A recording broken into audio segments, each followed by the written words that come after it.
Gaius Asinius Quadratus, am pleased to offer the citizens of Smyrna the opportunity to show your devotion to Rome and our emperor.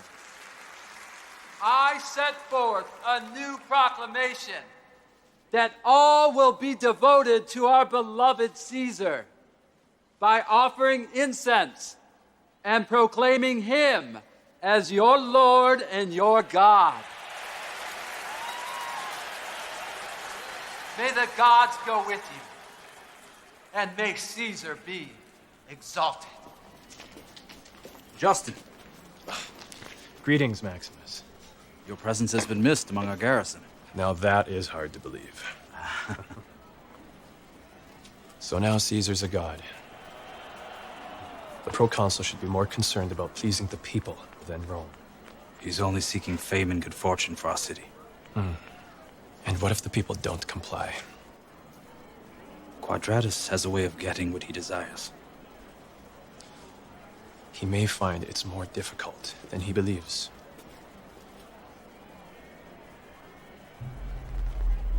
Be careful, Justin. Times are changing.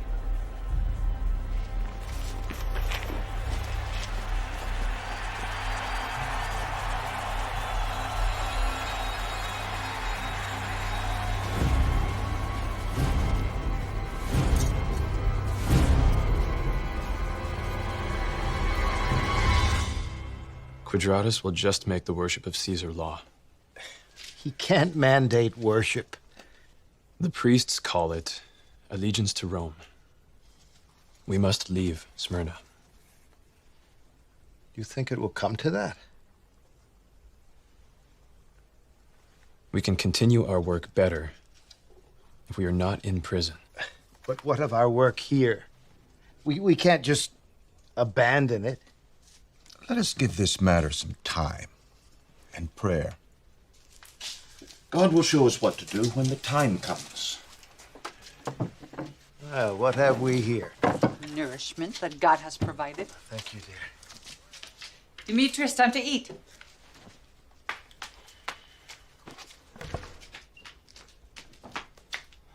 Germanicus, back so soon? I ran the whole way.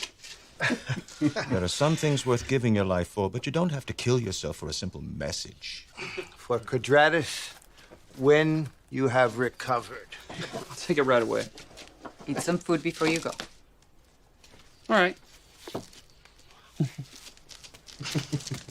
Boys. He'll learn.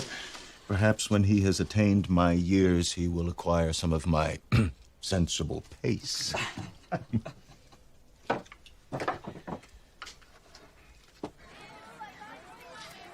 Chores are less burdensome when done in company. Greetings, Melita. Sarah. I have your order ready. Fresh picked this morning. Thank you.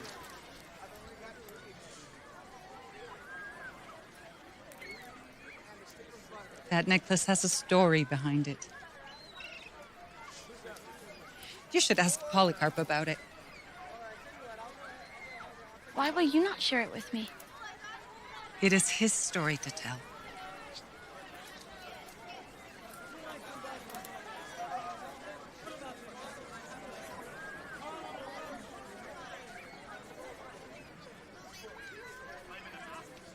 How are you, Sabina? Why, who do you have with you? This is my new daughter, Anna. Well, what can I get for you today? The usual. 2 loaves.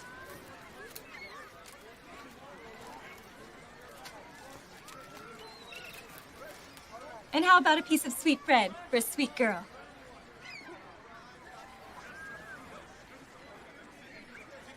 Many thanks.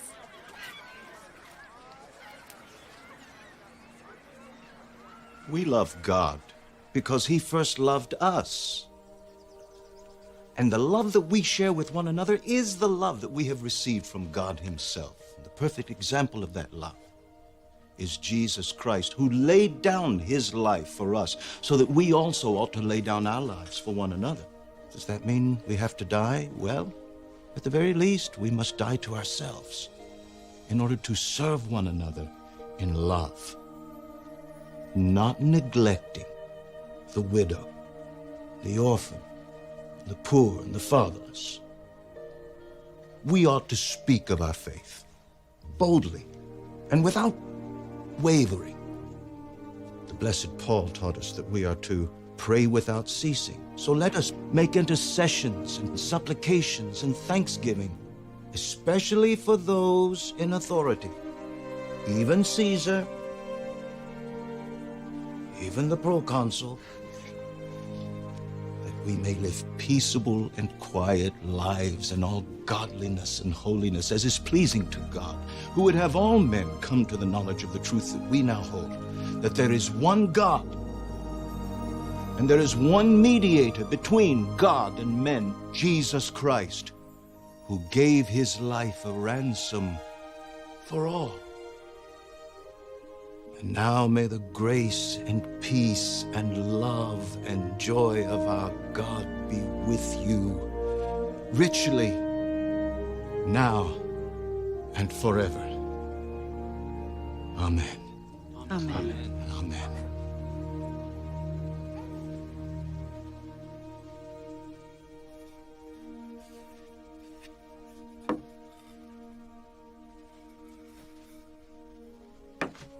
I don't believe in the gods. I don't believe in the gods either. I've prayed many times. My words hang empty in the air. There is a God who answers prayer. He's never answered mine.